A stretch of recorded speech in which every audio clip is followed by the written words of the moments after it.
Hello, Assalamu alaikum to all of my students. Today I am going to deliver a lecture on gas laws, and we have to deal with the last gas law, that is Avogadro's law. So let us start. So today's our topic is Avogadro's law.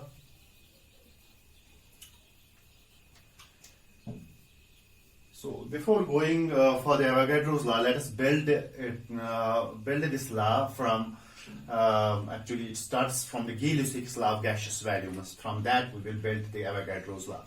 So अगर हम देखेंगे Gay-Lussac's law, ये अपने 11th में पहला ही unit है, basic concepts of chemistry. वहां पे लॉज ऑफ केमिकल कॉम्बिनेशन में लास्ट लॉ पढ़ते हैं, Gay-Lussac's law of gaseous volumes. ये Lussac's law of gaseous volumes. तो Gay-Lussac's law of gaseous volumes ये दिया है Gay-Lussac ने. ये एक फ्रेंच केमिस्ट था, ठीक है. तो इसने ये लॉ दिया है.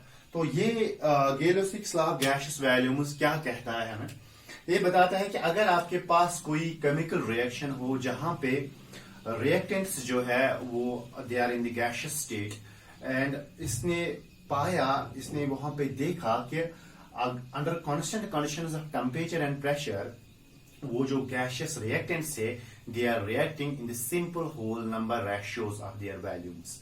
मैं एग्जांपल दूंगा यहाँ पे. फॉर एग्जांपल अगर मैं लूंगा हाइड्रोजन गैस और मैंने लिया chlorine gas, and when they combine both the reactants are in the gaseous state. When they combine, they are giving us twice HCl, that is also in the gaseous state. तो Gay-Lussac ने क्या कहा कि उसने कहा कि अगर आपके पास एक केमिकल रिएक्शन है एंड वहां पे जो गैसियस रिएक्टेंट्स है वहां पे अगर रिएक्टेंट्स है इन द गैसियस स्टेट है, तो वो gaseous reactants they are reacting in the simple whole number ratios. Means that अगर मैं यहां पे लूंगा इसका 1 unit volume as per this stoichiometry, so इसका भी 1 यूनिट वॉल्यूम रिएक्ट कर रहा है and it is giving us 2 unit volumes of HCl. So 1 unit volume of hydrogen is combining with 1 unit volume of chlorine gas and it is giving us 2 unit volumes of hydrogen chloride. तो यही इसका point था कि जो ये gaseous reactants है, in this gaseous reaction they are bearing a simple ratio. They are combining in the simple whole number ratio of their volumes. So the ratio is 1:1. And if your product is gaseous also, then it will bear they will bear a simple ratio. Then these volumes will also bear a simple ratio with those of the products. Means that the ratio will be 1:1:2. Means hydrogen gas का volume is to chlorine gas का volume is to HCl gas का volume, it will be 1:1:2. So ये इसका statement था. तो statement क्या था? Under constant conditions of temperature and pressure the volumes of the in a chemical reaction the volumes of the gases reactants bear a simple ratio with themselves, and also with the volumes of the gaseous products, and also with the volumes of the products if gaseous. अगर ये products gaseous होंगे then they will bear a simple ratio with the gaseous products also. So इसका मतलब है कि 1 unit volume अगर मैंने hydrogen का गैस का लिया है तो 1 यूनिट वॉल्यूम ही क्लोरीन गैस का मिल रहा है इसके साथ, and it is giving us 2 unit volumes of this hydrogen chloride. तो अगर मैं यहाँ पे ये क्लियर करूंगा फुली, तो इसका मतलब है कि इसका जो ये 1 वॉल्यूम है, 1 volume of hydrogen is combining with the 1 volume of chlorine is giving us 2 volumes of hydrogen chloride. इसका मतलब है, लेट अस सपोज अगर मैं इसकी स्टोइशियोमेट्री के एतबार से जाऊंगा, मैं कहूंगा कि एक मॉलिक्यूल ऑफ हाइड्रोजन गैस जो है वो मिला है एक मॉलिक्यूल ऑफ क्लोरीन गैस के साथ, तो इसने दिया है 2 मॉलिक्यूल्स ऑफ हाइड्रोजन क्लोराइड.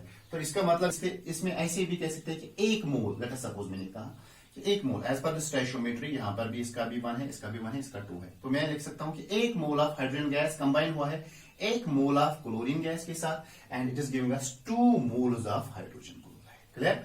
तो based on this idea, based on this Gay-Lussac's law of gaseous volumes, this Avogadro's law was developed. ठीक है. तो पहले मैं बताऊंगा जो ये Avogadro's law है किसने दिया है? ये दिया है Amedeo Avogadro ने. ये एक इटालियन साइंटिस्ट है.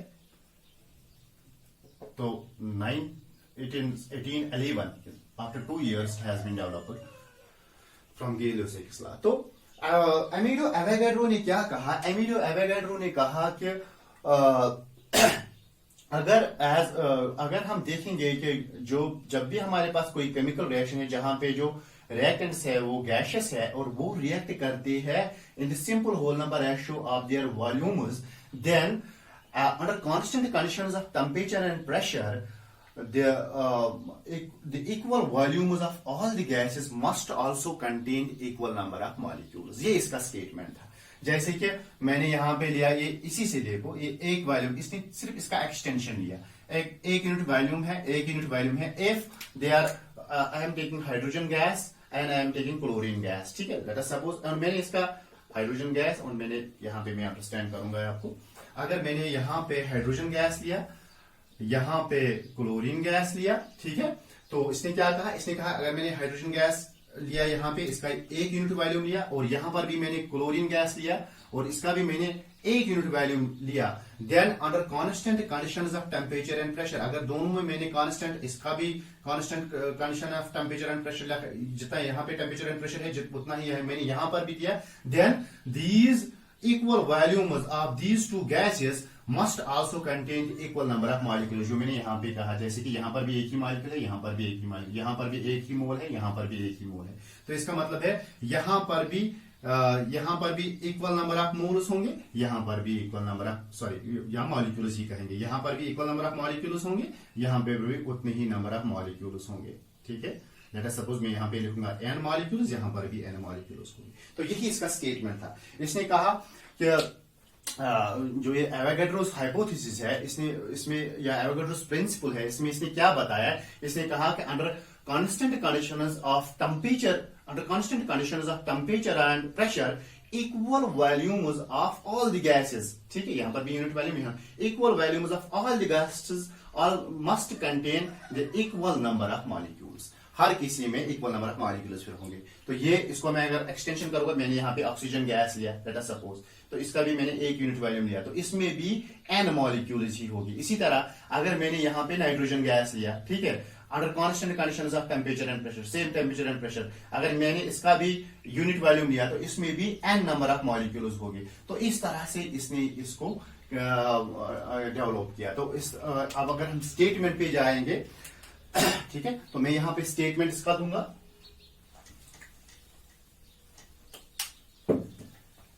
so what should be this statement? According to Avogadro's hypothesis, equal volumes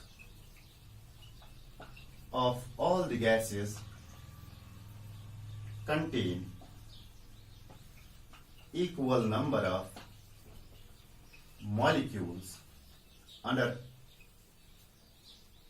constant conditions of temperature and pressure.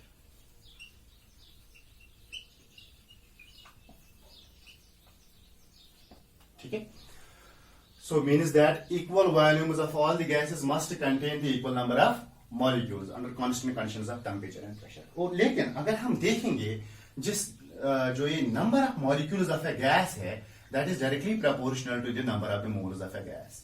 ठीक है, number of the molecules is directly proportional to the number of the moles of the gas. जैसे कि मैं ऐसे आपको बताऊंगा, जब हम बेसिक कंसेप्ट्स पढ़ते हैं वहां पे ये रिलेशन हम पढ़ते हैं, हम बताते हैं कि अगर हमें टोटल नंबर ऑफ मॉलिक्यूल्स किसी में भी निकालने हो, total number of molecules of a gas of a substance, मैं लिखूंगा simply total number of molecules of a gas, क्योंकि हम गैस के साथ डील कर रहे हैं, तो that will be equal to the कितने नंबर ऑफ मोल्स है multiplied by the Avogadro's number of units. Avogadro's number कितना होता है? 6.023 into 10 to the power 23 molecules in case of a gas, it is molecules। ठीक है, so total number of molecules एक मोल में अगर हम देखेंगे कितने मॉलिक्यूल्स होते हैं, 6.023 into 10 to the power 23। अगर हमारे पास n मोल्स होंगे तो कितने मॉलिक्यूल्स होंगे? That will B n multiplied by the Avogadro's number of molecules, because एक मोल में तो इतने मॉलिक्यूल्स है, तो n मोल्स में कितने होंगे? टोटल n मोल्स में कितने होंगे? It will B n multiplied by the Avogadro's number, that will be the total number of molecules. तो वो मैंने यहाँ पे पॉइंट लिखा कि जो ये नंबर ऑफ मॉलिक्यूल्स है, it will be directly proportional to the number of the moles of a gas. तो इस तरह से हमारा स्टेटमेंट, एवोगाड्रोस प्रिंसिपल का स्टेटमेंट चेंज होगा।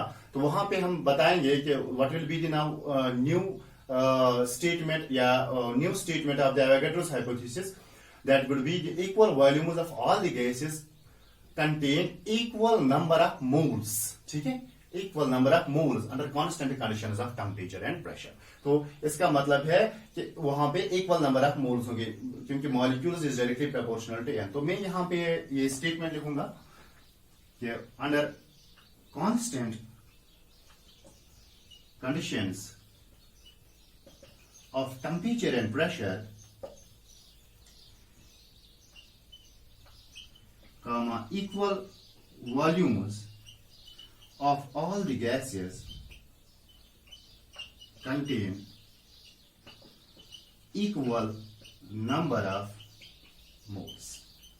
ठीक है, तो जैसे कि यहाँ पे मैंने वो एग्जाम्पल दी थी हाइड्रोजन और क्लोरीन की, और जो हाइड्रोजन क्लोराइड दे रहा है, जैसे कि यहाँ पे 1 यूनिट वॉल्यूम और 2 यूनिट वॉल्यूम हमें यहाँ पे निकलता है। अगर इसका 1 मोल हम लेंगे, इसका भी 1 मोल लेंगे, तो हमें यहाँ पे 2 मोल्स निकल रहे हैं।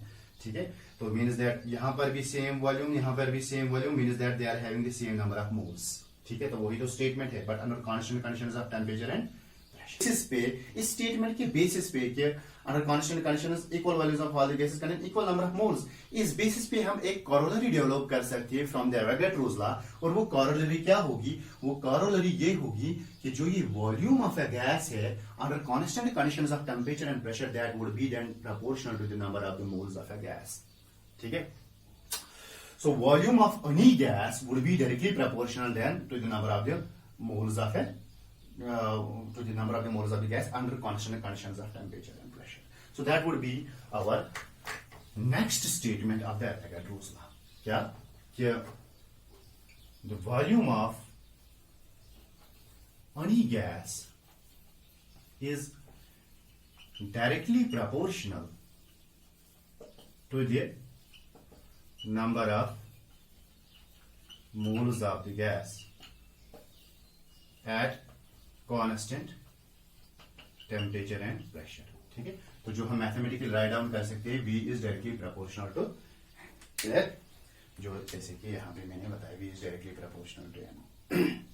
तो the volume is directly proportional to the number of the moles of a gas। Changing the proportionality into equality, we are multiplying by a constant। Let us suppose that constant is K, it will be K into N।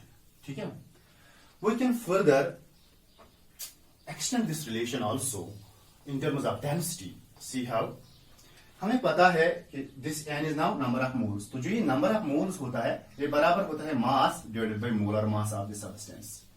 ठीक है, so number of moles of a gas is equal to the mass of the gas divided by molar mass of the gas। जैसे कि हम इसको N is equal to M by M ऐसे लिख सकते हैं। तो सबस्टिट्यूट द वैल्यू हम लिख सकते हैं V is equal to K, ठीक है, M divided by molar mass। ठीक है, ये मोलर मास आप यहाँ पे लाओ, it would be K M by V। V को मैंने यहाँ पे लाया, so mass by volume is a density, so it will be M is equal to K into density, where D is the density of the gas and M is the molar mass of the gas। So molar mass of the gas is directly proportional to the density, means that as the if the gas is having higher molar mass, its density will be also higher। Correct? So this would be another relationship। हाँ, so इस तरह से आप calculate कर सकते हो किसी भी गैस की डेंसिटी का भी। ठीक है, if your this molar mass has been changed। Clear? Now one point, so this is about the Avogadro's law। कुछ और पॉइंट्स है इसमें Avogadro's law में जो मैं बताऊंगा, लेकिन उससे पहले जैसे अभी तक हमने गैस लॉज पढ़े थे, pressure, volume, temperature and number of moles of the gases are the 4 measurable properties. तो ये जो Avogadro's law है, यहाँ पे मैं क्लियर करना चाहूंगा, it is a relationship between the volume and the number of the moles of the gas keeping the pressure and temperature constant। Clear? तो इस तरह आप इसको याद कर सकते हो, इसलिए मैंने इसको लिखा यहाँ पे। नाउ इससे, इस Avogadro's law से हमें ये मिला कि जब भी हम, ठीक है, जब भी हम 1 मोल ऑफ अ गैस लेंगे, जैसे कि V is equal to K into N, number of moles of a gas, अगर हम 1 मोल ऑफ गैस लेंगे, ठीक है, then the volume occupied by the gas, ठीक है, at that time is known as the molar volume, जिसको हम VM से रिप्रेजेंट करते हैं. So molar volume is what? Molar volume is the volume occupied by 1 mole of a gas under constant conditions of temperature and pressure. ठीक है, तो इस तरह से यहां पे अगर मैं डिफरेंट गैसेस लूंगा, मैंने ऑक्सीजन गैस लिया, मैंने क्लोरीन गैस लिया, मैंने नाइट्रोजन गैस लिया, अगर मैंने इसका भी 1 मोल लिया, इसका भी 1 मोल ऑफ अ गैस लिया, इसका भी 1 मोल ऑफ अ गैस लिया, देन द वॉल्यूम इसका भी Vm आएगा, इसका भी Vm आएगा, इसका भी Vm आएगा under constant conditions of temperature and pressure. So इस वॉल्यूम को हम कहते हैं मोलर वॉल्यूम. ठीक है, so molar volume is the volume of a gas off any gas when we are taking the number of moles of a gas equivalent to 1 mole and we are measuring that gas under constant conditions of temperature and pressure. ठीक है, लेकिन अब एक चीज है, अब जो ये टेम्परेचर है ये हमें फिक्स अप करना है. अगर हमें कंपेयर करना है molar volume of different gases, then we have to fix this temperature and pressure for all the gases, and उसके लिए हमें स्टैंडर्ड कंडीशंस लेनी पड़ती है. ठीक है, so that means we are fixing this temperature and pressure for all the gases, and that way we are using the standard conditions. So जब हम कंपेयर करेंगे इस मोलर वॉल्यूम को, तो मोलर वॉल्यूम को हम कंपेयर करते हैं अंडर स्टैंडर्ड कंडीशन. वो स्टैंडर्ड कंडीशंस क्या है? वो स्टैंडर्ड कंडीशंस है, हम टेम्परेचर को 273.15 केल्विन लेते हैं, या 0 डिग्री सेंटीग्रेड यानी फ्रीजिंग पॉइंट ऑफ वाटर, और प्रेशर हम लेते हैं 1 एटमॉस्फेयर. ठीक है, which is the atmospheric pressure at sea level. So pressure हम लेते हैं 1 एटमॉस्फेयर, या हम जिसको हम कहते हैं 760 mm of Hg. पढ़ाया है मैंने स्टार्टिंग में ही. ठीक है, 760 mm of Hg ये कैसे आता है, क्यों आता है, पहले ही टॉपिक में मैंने बताया. तो we are using standard condition. So that volume occupied by a gas under standard conditions of temperature and pressure is known as standard molar volume. उसको हम standard molar volume कहते हैं.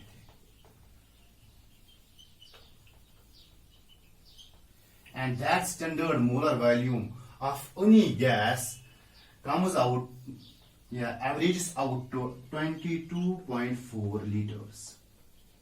और अगर हम मैं मोर अप्रोप्रिएटली लिखूंगा, इट विल बी 22.414 liters, क्योंकि इसका भी उतना ही स्टैंडर्ड कंडीशंस पे वॉल्यूम होगा जितना इसका. ठीक है, as per the Avogadro's law. हालांकि इट इज नॉट ट्रू, जो आगे हम पढ़ेंगे, क्योंकि all this is true for only ideal gas, this is not for real gases, वो हम आगे चलकर पढ़ेंगे. So means that 1 mole of any gas, particularly ideal gas, will occupy a volume under standard conditions that would be 22.414 liters. Clear? So इस तरह से हमें एक चीज यहां पे मिला कि मैं ऐसे बताऊंगा आपको, हम ऐसे स्टेटमेंट्स लिखेंगे जिसके थ्रू हम न्यूमेरिकल्स को भी सॉल्व कर सकते हैं कि 1 मोल, या ऐसे मोलर standard molar volume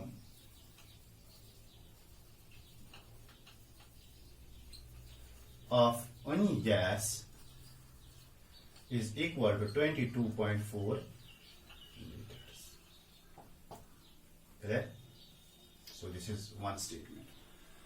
जब भी आपको स्टैंडर्ड मोलर वॉल्यूम किसी भी गैस का लेना हो, that should be taken as 22.4 liters. But 1 mole of any gas contain 6.023 into 10 to the power 23 molecules, है ना. लेकिन 1 मोल ऑफ एनी गैस में कितने मॉलिक्यूल्स होते हैं? इतने मॉलिक्यूल्स होते हैं कि नहीं होते? ठीक है ना. इसी को तो हम एवोगाड्रोस कांस्टेंट कहते हैं. सो इसको हम रिप्रेजेंट करते हैं Na से, हम एवोगाड्रो. तो इस तरह से हमें यहाँ पे कोरिलेशन मिली, तो वो कोरिलेशन हम ऐसे लिखेंगे कि ये 1 gram mole of any gas contains 6.023 into 10 to the power 23 molecules and occupy a volume of 22.414 liters at ST, standard temperature and pressure. So the 1 gram mole of any gas contains 6.023 into 10 to the power 23 molecules and occupy a volume of 22.414 liters at STP. या हम ऐसे भी कहेंगे ग्राम molecular weight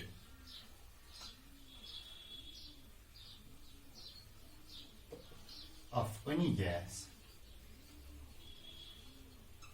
occupy a volume of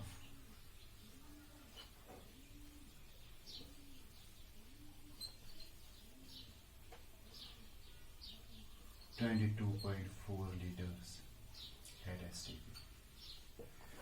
तो ये हमें correlation यहाँ पे मिली। क्या हमें पता है कि जब हम 1 ग्राम मोल ऑफ गैस किसी भी गैस का लेंगे तो उसमें इतने मॉलिक्यूल्स होंगे और वो ऑक्यूपाई करेगा वॉल्यूम इतना एट एसटीपी। या अगर हम 1 ग्राम मॉलिक्यूलर वेट किसी भी गैस का लेंगे तो gram molecular weight of any gas would occupy a volume of 22.4 liters at STP। Clear? So जैसे कि मैं यहाँ पे एग्जांपल दूंगा, if you have 4.4 grams of carbon dioxide, ठीक है? So 4.4 grams of carbon dioxide कितना वॉल्यूम ऑक्यूपाई करेगा? वॉल्यूम ऑक्यूपाई करेगा, वॉल्यूम ऑक्यूपाइड, ठीक है? So 4.4 grams of carbon dioxide आपको दिया जाएगा and it is under standard condition like let us suppose it is at STP. तो अगर आपको बताया जाएगा कि 4.4 ग्राम्स का कितना वॉल्यूम होगा, तो आपको पता है फ्रॉम द एवोगाड्रोस लॉ आप ऐसे इसको कहोगे कि यहाँ पे ग्राम molecular weight of any gas, अगर हम ग्राम molecular weight of carbon dioxide लेंगे वो आता है 12 ग्राम्स कार्बन का 2 into 16 times grams of oxygen, that would be 44 grams. So 44 grams. So 44 grams of carbon dioxide, ठीक है? That would occupy a volume of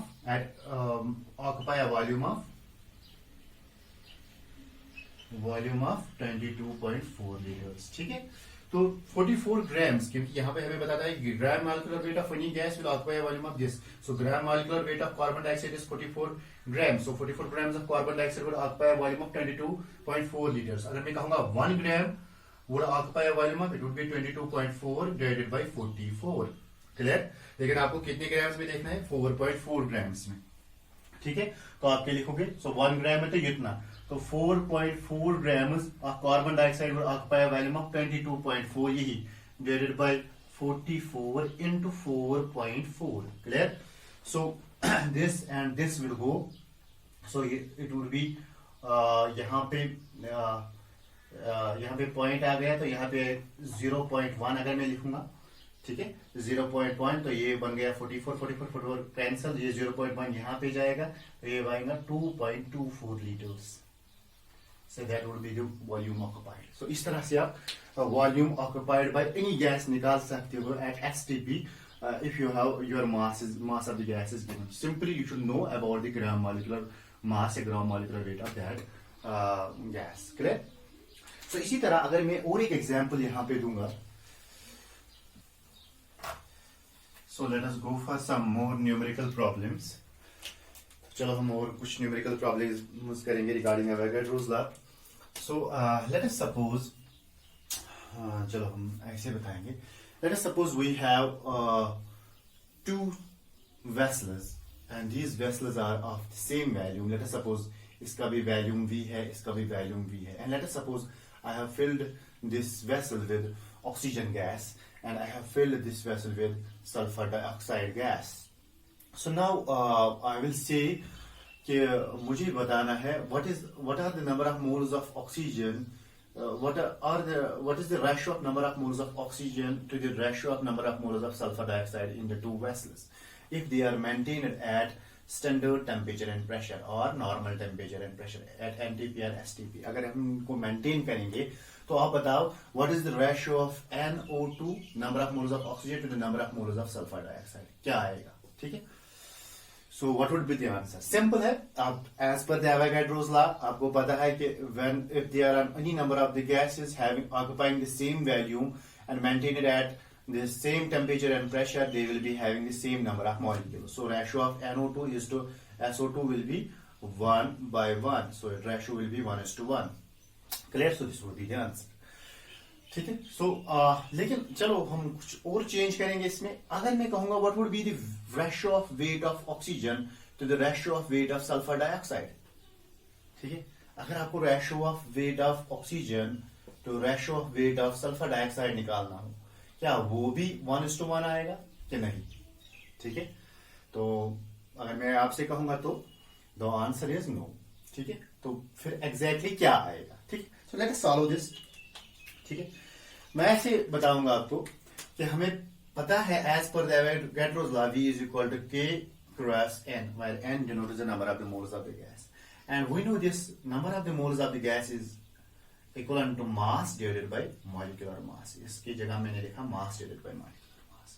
So V is equal to K constant into mass divided by molecular mass. So this volume for the two gases is fixed. K is a constant. It is fixed. It is same. ठीक है. So now remains M by M, meaning mass divided by molecular mass. That comes to be equivalent to constant. So M by M is constant. So इस तरह से मैं लिख सकता हूँ ना, then I can write mass of oxygen to molecular mass of oxygen will be equal to mass of sulfur dioxide divided by molecular mass of sulfur dioxide. ठीक है, mass और weight आप इसको mass of oxygen to mass of sulfur dioxide लिख सकते हो। ठीक है, यहाँ पर weight और mass it is one of the same। ठीक है,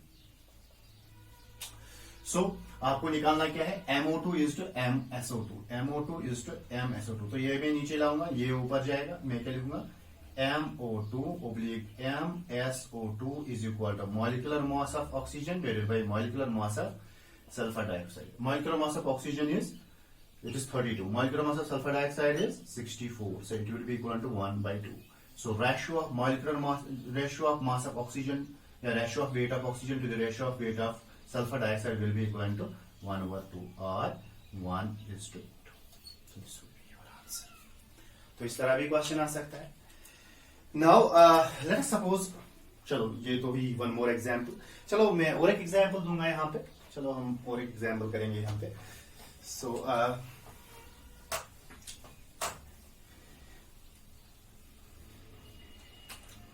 चलो ऐसे में बताऊंगा। Let us suppose we have a cold drink.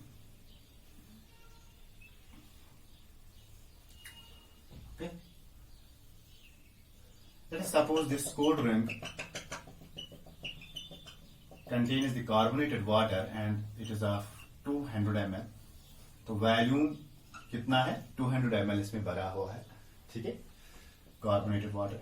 So now this, आपको पता है इस कार्बोनेटेड वाटर में क्या होता है? Dissolved carbon dioxide. And let us suppose कितना डिसॉल्व्ड कार्बन डाइऑक्साइड इसमें है? It is 0.1 molar.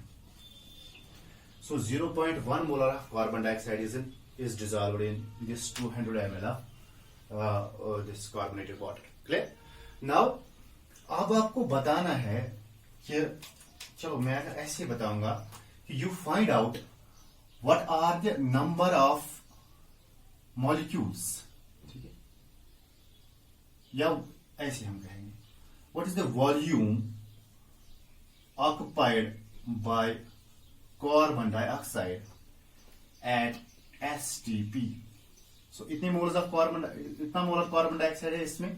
ठीक है, तो आपको बताना है what is the volume occupied by the carbon dioxide eight STP in this bottle, अगर आपको मालूम करना हो तो।